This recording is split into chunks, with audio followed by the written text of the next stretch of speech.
Prosa dalam bahasa Indonesia adalah jenis tulisan yang berbentuk cerita atau karangan bebas.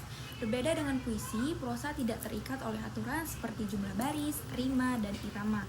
Pada intinya, prosa digunakan untuk menyampaikan ide, cerita, atau gagasan dengan gaya penulisan yang lebih alami dan lebih bebas dari struktur tertentu. Prosa fiksi adalah karya sastra yang berbentuk cerita rekaan atau khayalan. Cerita ini tidak berdasarkan kisah nyata, melainkan diciptakan oleh imajinasi penulis. Prosa fiksi umumnya memiliki unsur-unsur berikut. Yang pertama, ada tokoh, individu yang diceritakan dalam kisah. Yang kedua, ada alur, jalinan peristiwa yang terjadi dalam kisah. Yang ketiga, ada latar, keterangan tempat, waktu, dan suasana dalam kisah.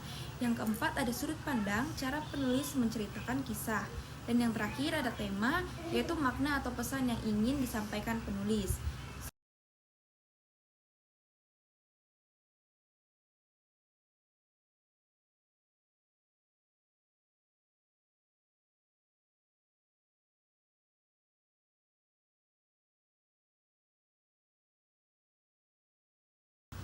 Nah, yang selanjutnya ada jenis-jenis prosa fiksi yang umum antara lain. Yang pertama ada novel, yaitu cerita panjang yang kompleks dengan banyak tokoh dan alur cerita.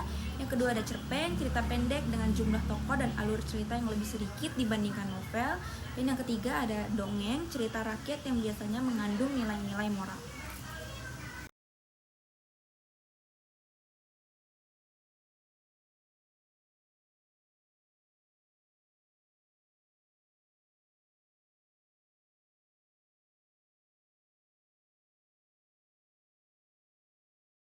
Tujuan prosa fiksi antara lain yang pertama menghibur, yang kedua mendidik, yang ketiga mengembangkan imajinasi, yang keempat menyampaikan pesan, dan yang terakhir meningkatkan kemampuan membaca dan menulis.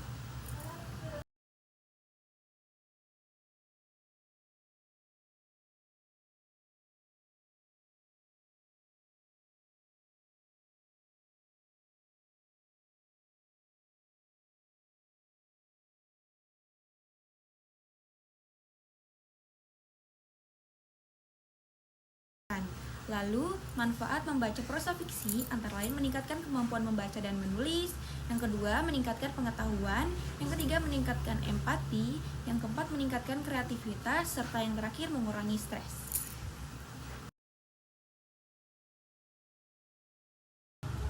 Adapun contoh prosa fiksi yang sangat terkenal antara lain yang pertama novel yang berjudul Laskar Pelangi serta Bumi Manusia. Yang kedua ada cerpen yang berjudul Kupu-Kupu Langit dan Langit Ketujuh. Yang ketiga ada dongeng yang berjudul Cinderella dan Sang Kuryang serta Timun Pas.